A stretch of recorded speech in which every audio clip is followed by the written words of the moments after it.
porquê, nós vamos dar início a uma reflexão, dar início, de certa forma, mais estruturada, porque isso já foi objeto de outros momentos aqui da nossa conversa, né?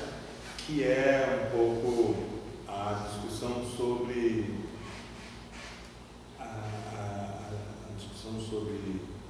diagnóstico diferencial como um recurso fundamental para a clínica. A gente enfatizou, eu acho, o tema da relação, a clínica como relação, a transferência, especificamente, o fenômeno da transferência na clínica como relação, como recurso fundamental. Sempre eu falo clínica, eu estou falando da clínica mental, né? Dessa clínica que a gente faz nos transtornos mentais, né? Essa clínica que a gente faz com as pessoas que escutam vozes, com as pessoas que se desorganizam psiquicamente, com as pessoas que causam problemas com a sua dissonância comportamental, enfim, essas pessoas. Então, a gente vem falando aqui tanto da clínica, que eu geralmente nem uso mais, às vezes me passa de dizer a clínica mental. Nós estamos falando da clínica mental, a clínica que se faz nessa esfera, né? Nessa esfera que também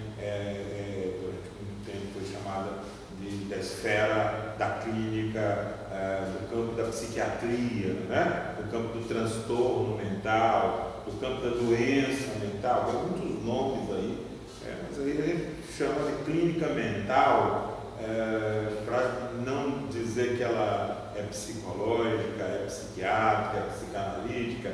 Quer dizer, a psiquiátrica, a psicanalítica, a psicológica são formas de compreender o fazer em relação a esses fenômenos, né? E aí esses fenômenos, na falta de uma outra palavra que possa traduzir melhor, a gente está falando dos fenômenos relacionados aí com o campo mental, né? Que é compreendido assim com o campo mental.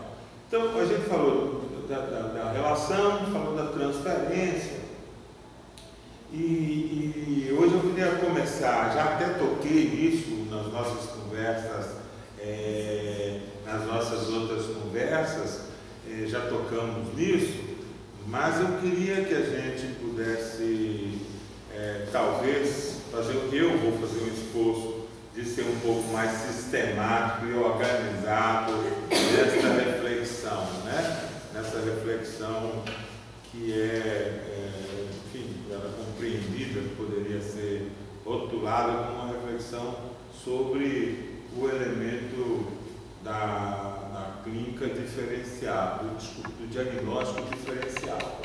Então, o diagnóstico diferencial, é óbvio que ele tem uma diferença com a ideia de diagnóstico dentro da perspectiva nosológica psiquiátrica, né? A perspectiva nosológica psiquiátrica lida com doenças, né?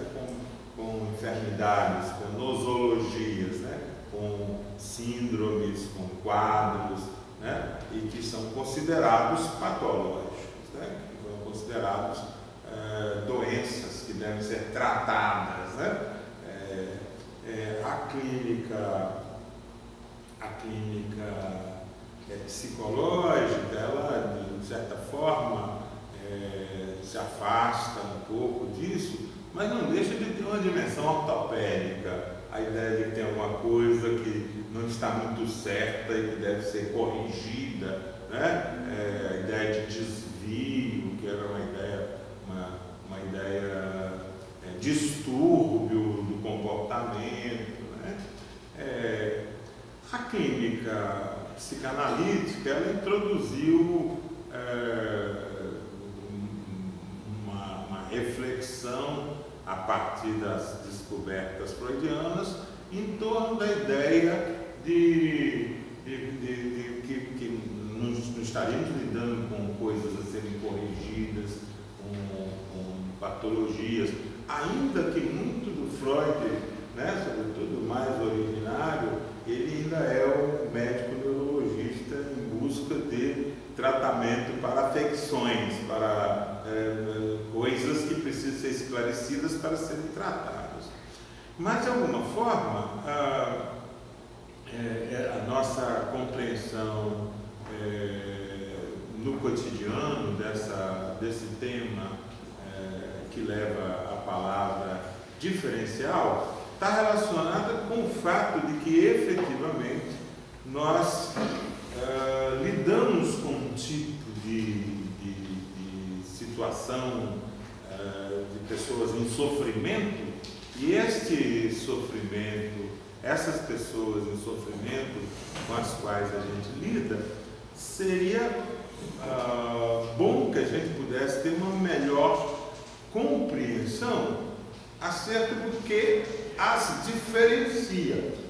Não as diferencia uma da outra, mas o que diferencia certos tipos de sofrimento de outros tipos de sofrimento, né?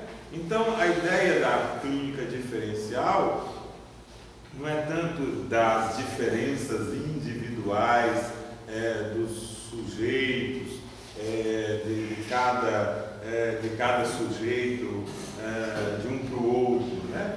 Mas o diferencial no sentido de que o sofrimento psíquico, o sofrimento mental, ele pode ser compreendido como derivado de certas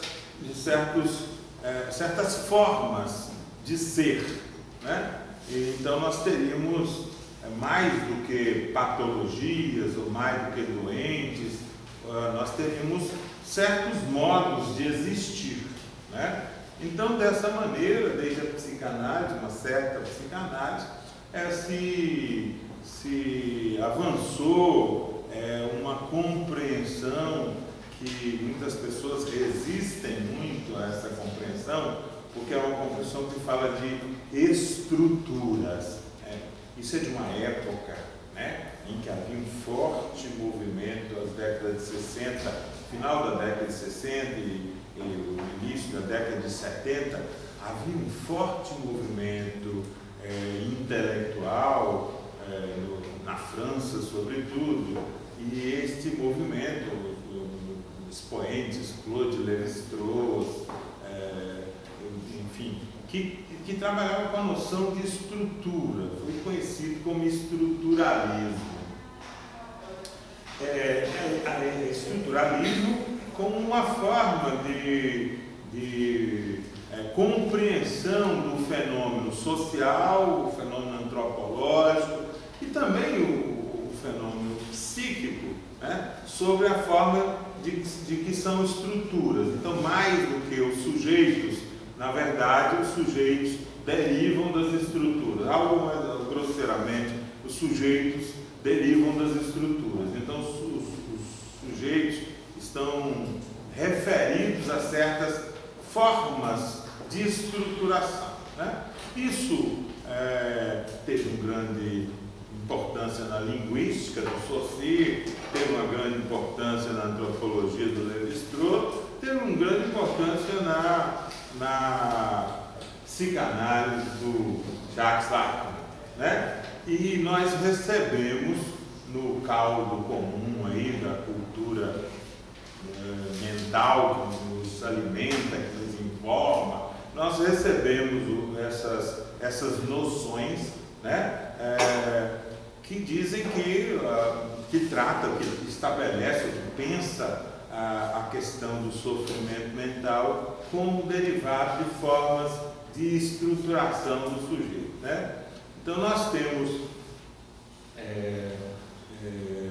a partir dessa linha de pensamento, nós temos então uma compreensão, uma compreensão de que nós temos certas formas de existir, né? De onde vem a retomada, a reinterpretação daquilo que já estava presente na obra freudiana, que é a ideia de neurose, a ideia de psicose, a ideia de perversão, né? como estruturas clínicas. Bem, recebemos isso, às vezes com menos informação do que estas que eu precariamente estou oferecendo a vocês sobre a origem. Recebemos apenas assim, muitas vezes, a informação de que a psicose é uma estrutura, a neurose é uma estrutura, a perversão é uma estrutura, né? Durma com esse barulho, né? O significado, a compreensão do que é ser uma estrutura, para que serve isso, o que quer dizer ser uma estrutura. Muitas vezes isso não tem sido, a gente não tem tido oportunidade de conversar, de compreender essa noção de estrutura. A ideia de diagnóstico diferencial, que pode ser no campo da psiquiatria, como é que eu distingo um certo quadro patológico de um outro quadro patológico. No caso desse campo psicanalítico, a noção de diferencial está, como já disse, relacionada à ideia de que nós estamos lidando com formas de existir, né? Então, essa compreensão de que nós estaríamos enquadrados, né, em uma forma de existir. Esse modo de falar é interessante porque ele reforça assim uma certa repugnância, né? Fala de enquadramento, né? O campo psíquico, o campo mental não gosta de nada muito assim, tem horror aos determinismos, aos enquadramentos. Então, geralmente nós temos uma recusa muito pouco refletida dessas noções, como se elas falassem de coisas rígidas, de coisas fixas, né? Muitas vezes escutei de colegas dizendo: a noção de estrutura psíquica faz com que crie uma ideia de um determinismo, já que o sujeito tem uma estrutura, essa estrutura vai ser sempre essa estrutura, né? Já que uma estrutura não vira outra estrutura, né? Então, se está estruturado como um psicótico, ele vai ser sempre para o resto da vida um psicótico. Eu acho que os psicólogos, sobretudo nós, gostamos de pensar que tudo se transforma, que as pessoas vão mudando, vão se transformando, e uma ideia dessa de que alguma coisa que está estabelecida, que foi constituído, essa ideia nos chega muito mal, nos soa muito mal. Nós temos assim uma certa repulsa disso, não gostamos dessas coisas que parece que estão já como assim, como não se transformam, como não pode passar de uma coisa para outra, né? Nós preferiríamos que as coisas fossem mais maleáveis. Então a ideia de estruturas geralmente então é tomada na referência de rigidez, na referência também de uma determinação sobre a vida. A vida é tão interessante, tão múltipla, como ela não pode mudar de uma coisa para outra, né? Então geralmente isso cria uma grande dificuldade para a recepção da noção de estrutura. Por outro lado, nós ficamos então à mercê da forma classificatória derivada da psiquiatria, que eu acho que hoje é muito interessante, dá o tom, dá o rumo, dirige a compreensão dos trabalhadores de saúde mental, uma compreensão psiquiátrica derivada dos DSMs, né? Dos DSMs e suas variações, né? É interessante porque fica parecendo que o DSM pode ser uma coisa mais plástica do que uma noção de estrutura.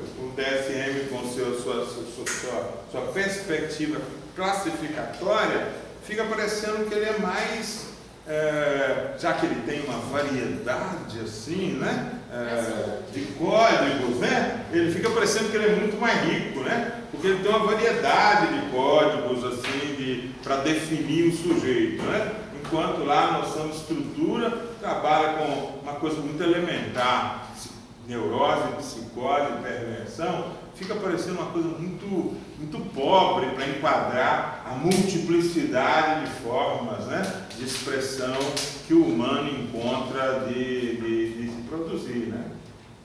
É engraçado, porque fica parecendo. E hoje, efetivamente, eu acho que esse assunto precisa ser mais conversado no campo da clínica mental, que se faz numa perspectiva substitutiva, na perspectiva da desinstitucionalização.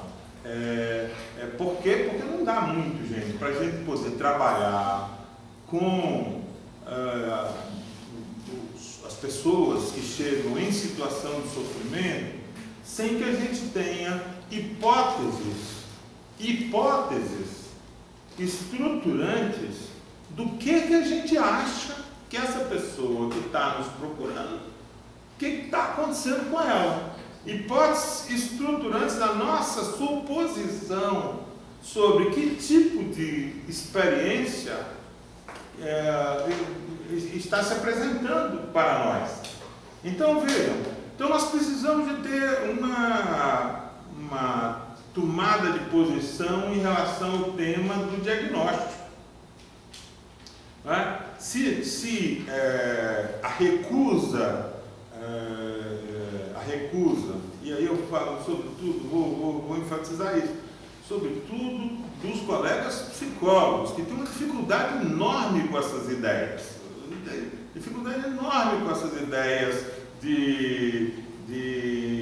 até porque tem as suas ilusões também a psicologia, né? A psicologia tem uma coisa que se chama psicodiagnóstico, né? Que ela acha que inclusive utiliza testes psicológicos, que com isso ela utiliza formas qualitativas de recepção da informação do sujeito, e que com isso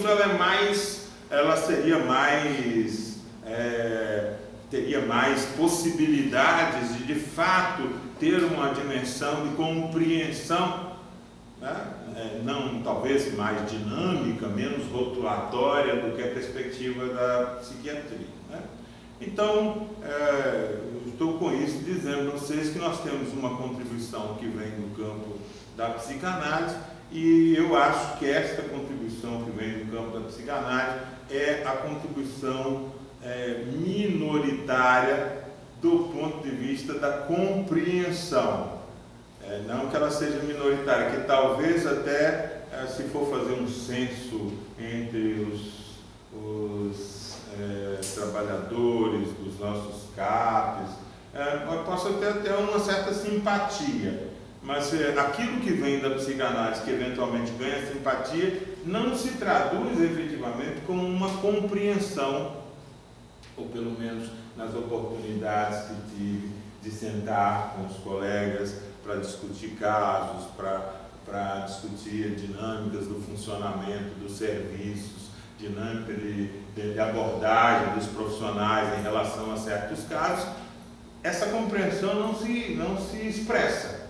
Então pode ser até que eu só tenha andado em lugares onde essa compreensão não se expressa. Depois eu gostaria até de ouvi-los, se os lugares por onde vocês andam, como é que vocês percebem esse tema do diagnóstico, né? O tema do diagnóstico.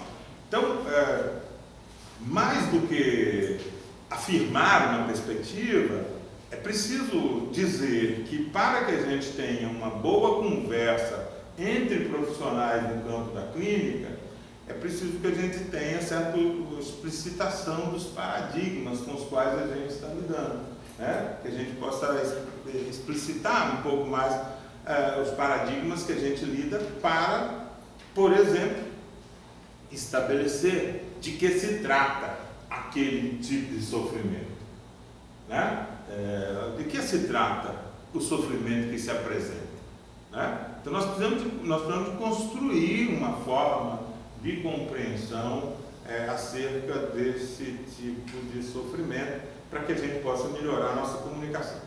Vejam só, a gente também, olha que coisa interessante, a gente precisa de ter uma compreensão, não só para a gente achar que a gente sabe do que está acontecendo, porque várias compreensões, eu tenho colegas que na hora de prescrever, eles parecem que são dotados de uma certeza absoluta do que se trata. Eu invejo às vezes, né, porque eles são absolutamente certificados, né? Eles não têm dúvida, né? Então assim, então também não serve saber do que se trata só para a gente ficar certificado e ficar feliz que a gente sabe, né? Eu costumo dizer que essa satisfação de a gente apenas ficar feliz porque a gente sabe, a gente agora entendeu de que se trata, a gente sabe, é apenas uma satisfação narcísica por parte da pessoa que está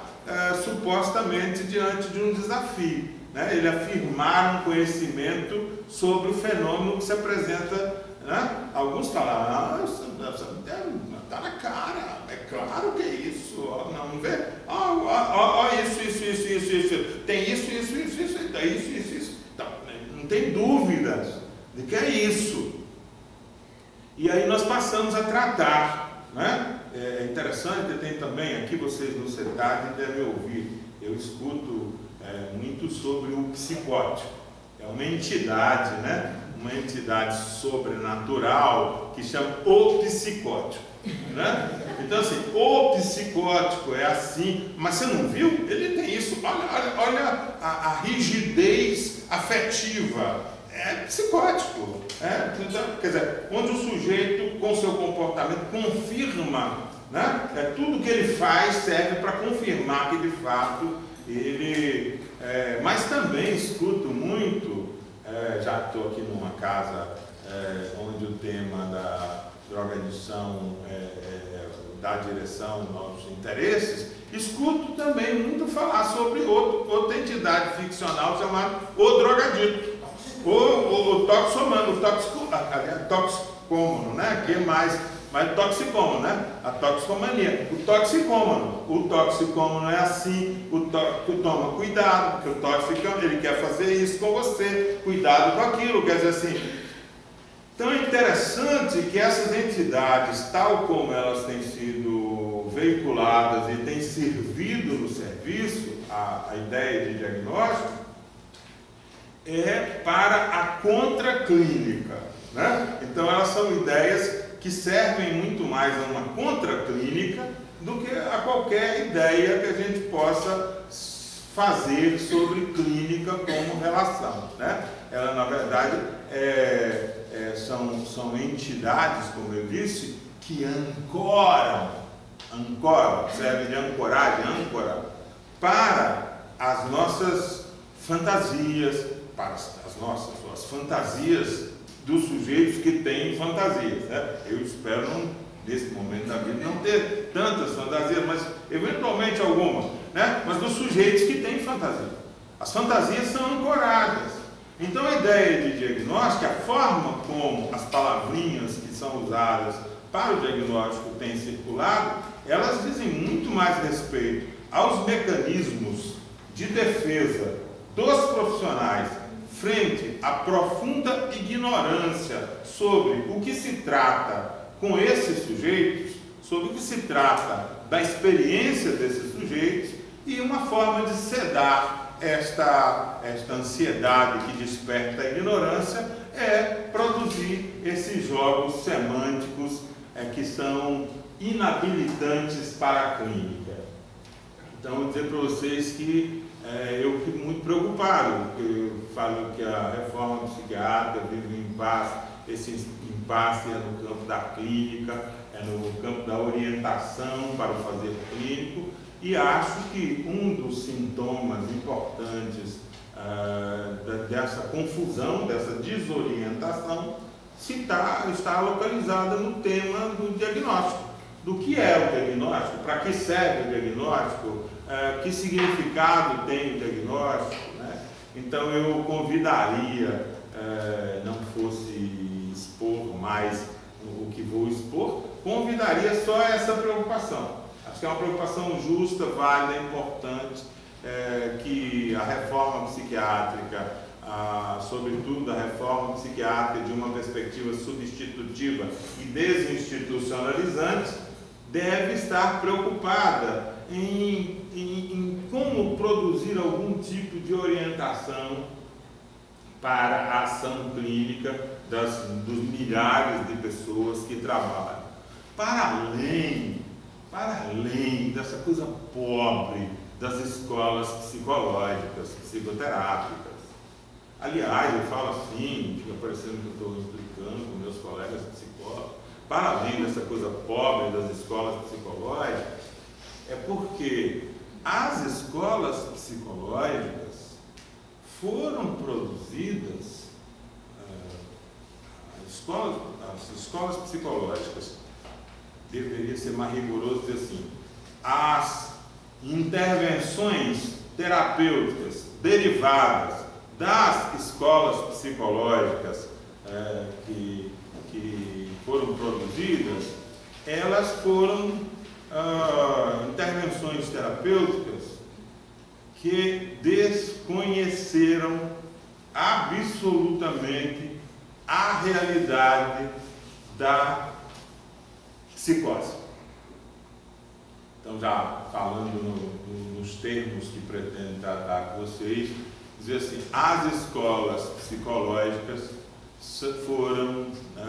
forneceram recursos para tratar de neuróticos tratando de neuróticos. Então, isso já comporta dizer que a psicose não é uma variação de neurose. A psicose é uma outra coisa que não a neurose. Daí a utilidade da afirmação psicanalítica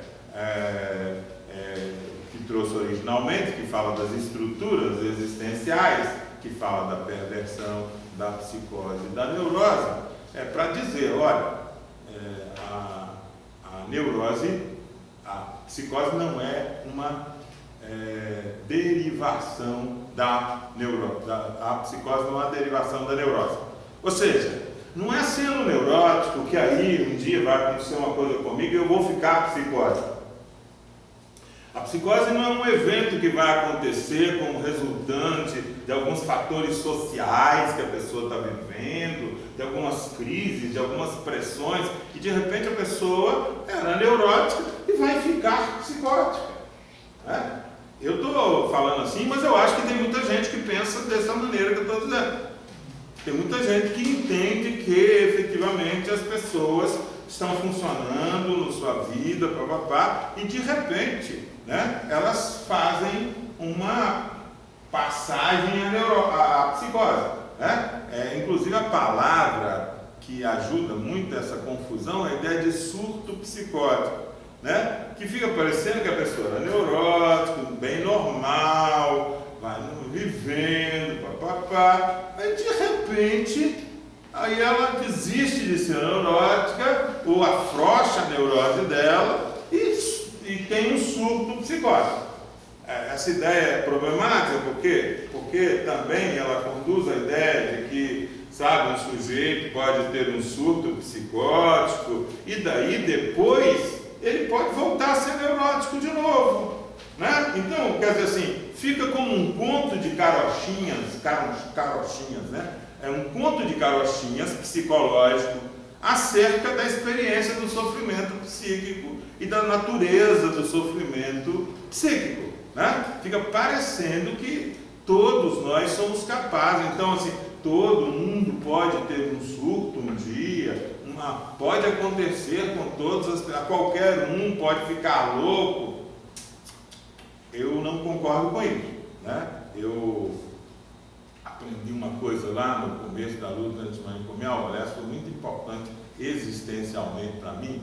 Eu aprendi uma coisa, que louco não é para quem quer, louco é para quem pode. Né? quem quer, o local é para quem pode. Né? A experiência, esta ordem de experiência, não está à disposição dos miseráveis neuróticos. Estou falando dos miseráveis neuróticos porque há um texto do Freud onde ele fala da miséria neurótica ao sofrimento comum, né? Como uma trajetória de tratamento dentro do espectro da neurose, da psicanálise, que seria, ok, neurótico é um registro existencial. A miséria neurótica é um estado de sofrimento, um estado patológico. E sem dúvida nenhuma é possível você derivar da miséria neurótica ao sofrimento comum. E um tratamento psicológico, um tratamento psicanalítico, um tratamento psicoterapêutico pode conduzir a esse tipo de efeito, a você sair de uma situação de miséria neurótica, do ponto de vista que a sua economia psíquica como neurótico é toda consumida para evitar o sofrimento. E como a sua economia psíquica consome toda a energia disponível para evitar o sofrimento, você é um ser psiquicamente miserável, né? Miserável, né? Sem nenhum recurso, né? E obviamente um sujeito, certamente uma sujeita insuportável para os outros, né? Porque os miseráveis neuróticos são insuportáveis, são pessoas insuportáveis, porque eles ficam o tempo todo girando, defendendo psiquicamente, se defendendo, que se tornam pessoas muito desagradáveis, e ninguém vai as amar. E como ninguém vai as amar, vai confirmar para elas que elas são, de fato, tem que se defender porque ninguém as ama, ela tem que se proteger mesmo porque ninguém gosta dela. Vai criar aí. Então, a miséria neurótica existe, né? O registro da neurose pode estar operando numa situação produtora de muito sofrimento, e a miséria neurótica tem tratamento. E o tratamento da miséria neurótica é exatamente um tratamento que conduz à lógica da neurose. Mas eu não posso pensar que a miséria neurótica vai derivar para a psicose. Então, é preciso que a gente formule uma hipótese acerca do que são essas coisas, para que a gente possa conduzir o nosso negócio de tratar das pessoas de uma forma mais orientada. Vou compartilhar com vocês, obviamente, o que tenho sistematizado e que serviu de material para que eu tenha interferido na formação de várias pessoas e que nesse processo me retroalimentando na convicção de que é um bom recurso, um recurso não simples, não fácil, mas um bom recurso para organizar, para orientar os profissionais, os trabalhadores de saúde mental a se posicionarem frente aos sofrimentos que eles recepcionam, né? Diferenciando o tipo de atitude da sua vida comum, corrente, do tipo de atitude que devem ter diante da miséria neurótica, do tipo de atitude que devem ter diante da psicose, né? E não vou dizer do tipo de atitude que deve ter diante da perversão, porque raramente a perversão vai procurar ajuda para qualquer coisa, né? Ela é o que não procura ajuda para não procurar ajuda, né? Se vai procurar ajuda é para desdenhar do ajudador. Então, raramente você vai encontrar um sujeito em um sofrimento que o leve a procurar ajuda, ou se em alguma circunstância isso acontecer, ele vai estar exatamente buscando desdenhar de onde vem a afirmação assim tão brutal, né, de que aos canalhas não se oferece análise, né? Aos canalhas não se oferece análise, não é o caso, né? Então nós ficamos aí com o tema,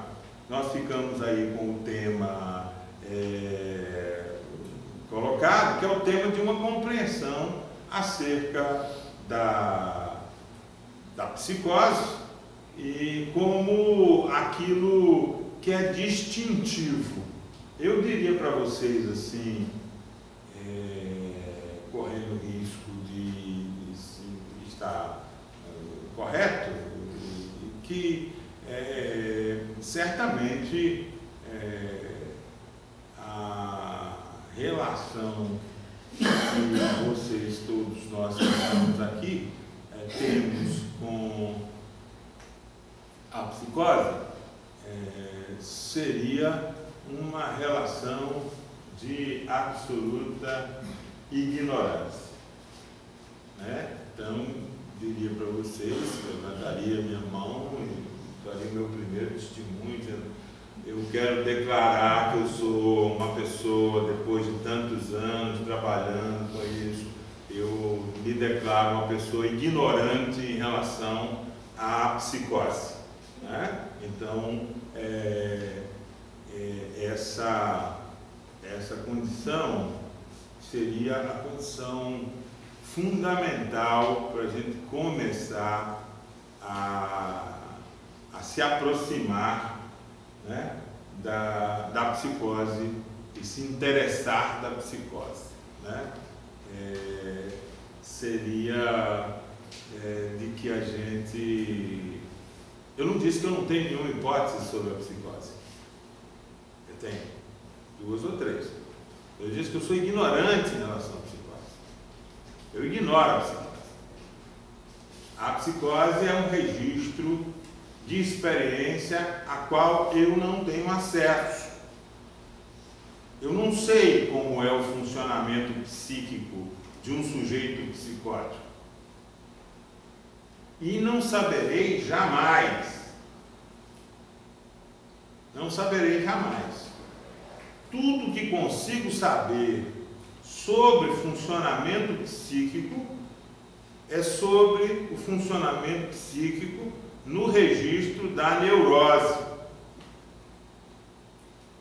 No registro da neurose. Queria dizer que este evento que está acontecendo nesta sala hoje é um evento possível, um evento, uma sociedade dentro das sociedades, né? Sociedade no sentido de coletivo humano, né? Organizado sob o registro da neurose. Né? Sob o registro da neurose. Nós estamos reunidos aqui em nome da neurose. Né? Nós estamos aqui, sabe por quê? Porque nós estamos aqui numa confraria de neuróticos. Aliás, só neuróticos frequentam esses lugares assim, desse tipo de lugares. O nosso bravo e grande Eduardo Araújo, sempre importante e demonstrava nessas horas que o que eu estou falando é absolutamente verdade, porque ele já teria levantado, dado 10 discursos, ele já teria ficado em pé, ele já teria rodado, já teria tentado vender um poema para cada um de vocês. Né? Eu falo que o Eduardo Araújo nos ensinou muito sobre o registro da psicose. Né? Então assim, só quando nós estamos em companhia da psicose é que nós conseguimos compreender que tudo que nós experimentamos, né, faz parte da Sociedade Anônima da Neurose S.A. Né? Nós somos a própria ideia de sociedade, né? Ser sócio, né? Sociedade é isso. A gente fala a sociedade, né? A sociedade é isso. Nós somos sócios. Nós compartilhamos. O que é que nós estamos compartilhando aqui de uma forma bem intensa? O que é que nós estamos compartilhando?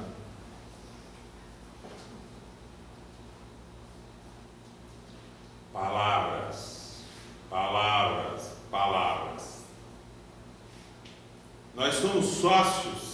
O que me faz sócio de cada um de vocês, o que faz cada um aqui sócio dos demais que estão aqui, é um tipo de compartilhamento da palavra.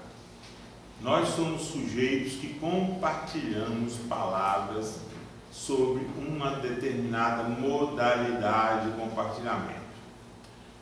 Torna-me mais explícito. Vejam vocês. Estou eu aqui falando. Estão vocês aí me ouvindo. Enquanto falo, para sustentar a minha atividade, a minha palestra, eu me utilizo da ancoragem nos olhares de vocês. Me ancoro no olhar de vocês. Este olhar que eu recebo de volta me dá uma ilusão profunda de que vocês estão me escutando exatamente da mesma forma que eu estou falando. Mas se eu desfaço essa magia neurótica, eu tenho que enfrentar a dura realidade de que as palavras que chegam aí aos ouvidos de vocês, vocês se apropriam, cada um de vocês se apropria delas de uma forma que eu não respondo por isso. Não respondo pelo que vocês estão fazendo com minhas palavras nesse momento. Aonde vocês estão se conduzindo a partir, as sinapses, as ligações, as memórias, as lembranças, o que vocês estão usando para poder produzir sentido do que estão ouvindo de mim, diz respeito exclusivamente ao mundo interior, à vida psíquica de vocês. Então vocês não estão me ouvindo com as minhas palavras que eu estou falando. Mas eu não posso pensar que vocês não estão me ouvindo, porque senão eu vou calar a boca. Então, isso se chama ilusão da comunicação intersubjetiva. Então, se vocês querem saber o que distingue a neurose da psicose, é que parte dos humanos, nos seus processos de desenvolvimento, elas são produzidas e adquirem uma característica, que é a característica de um manejo simbólico fundado na ilusão da comunicação intersubjetiva. Nós achamos que nós nos comunicamos. Nós achamos que é possível a comunicação humana. Mas se eu falo coisas guiados por uma viagem por 30 anos de experiência mexendo com gente psicótica, e vocês me escutam com as viagens de vocês, sei lá quais são, obviamente vocês estão lidando com as suas ideias sobre o que eu falo e não com o que eu falo.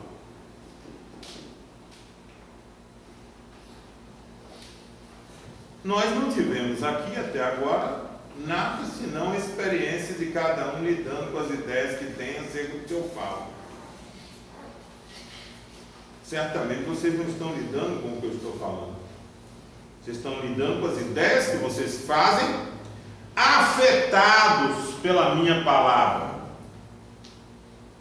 Então, da mesma forma que vocês me afetam como sujeito, com o olhar de vocês que sustenta atitudes interessadas, curiosas, posso ler em cada cara desconfiadas, né? Da mesma forma que vocês me afetam com os olhares de vocês, eu os afeto com a minha conduta, com a minha palavra. E nós estamos falando de uma rede de afetações, uma rede de afetações. Eu afeto vocês com a minha palavra, e vocês são afetados mesmo, por isso que vocês vão para os lugares que vocês estão indo na cabeça de vocês. Cada um para um lugar, mas não sei para onde vocês estão indo. Não sei onde é que minha palavra leva vocês. Alguém pode estar assim, nossa, que cara doido, não estou entendendo nada. E pode estar olhando para mim com aqueles olhinhos assim, simpáticos. E pode estar assim, nossa, eu não entendo nada do que esse cara está falando. Esse cara deve ser doido. Pode estar acontecendo isso aqui. E eu com a ilusão de que a pessoa está me entendendo e ela está achando que eu sou louco. Ele deve ser doido com o que ele está falando. Então, poucas vezes a gente fica preocupado em evidenciar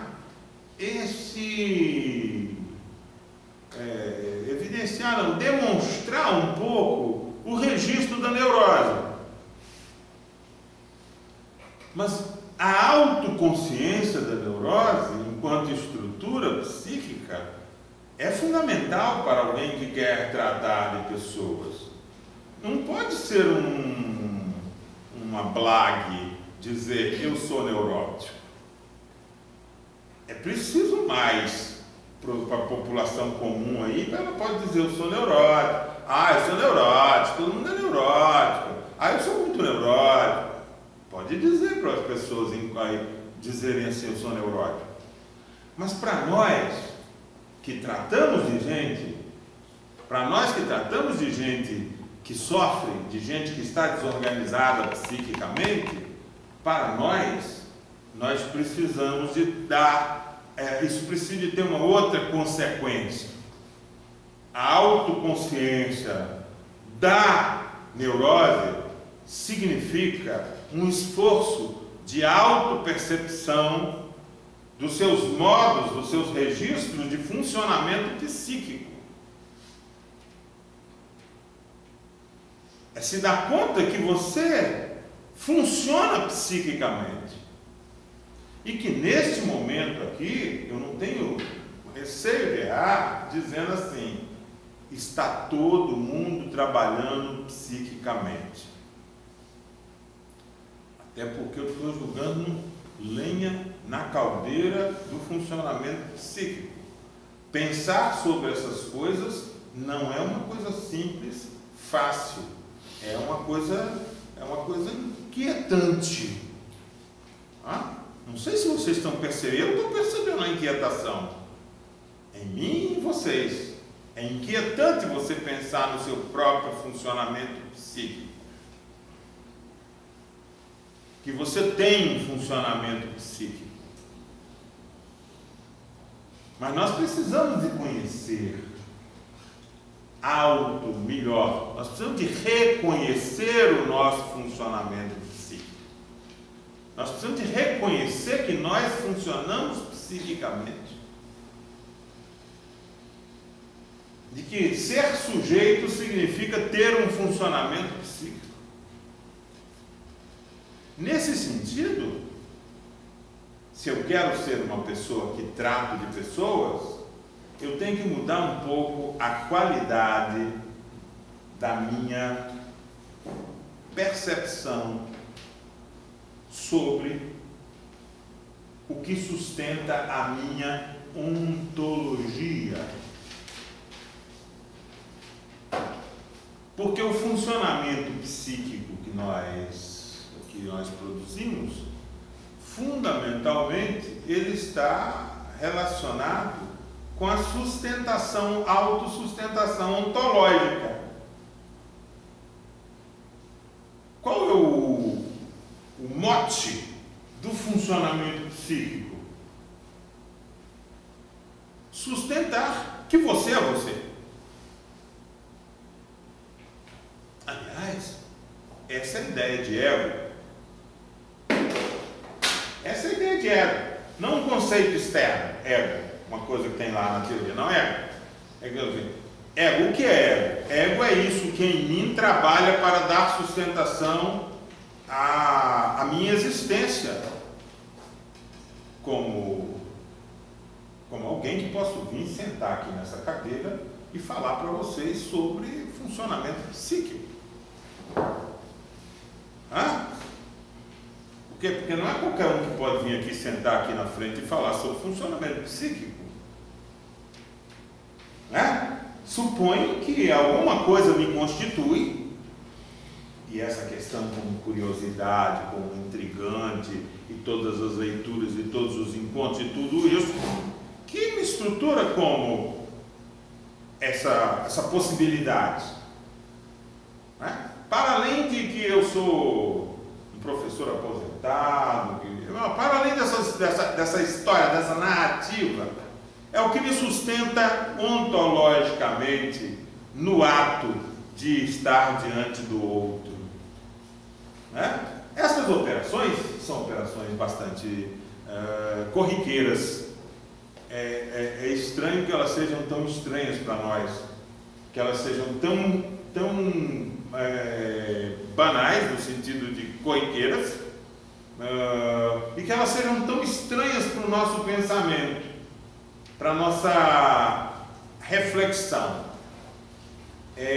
Por quê? Porque esta matéria ela é trazida agora para vocês, o convite agora é para que vocês tenham uma relação mais reflexiva na direção de uma certa possível autoconsciência de ser quem você é e de como ser quem você é sustentado.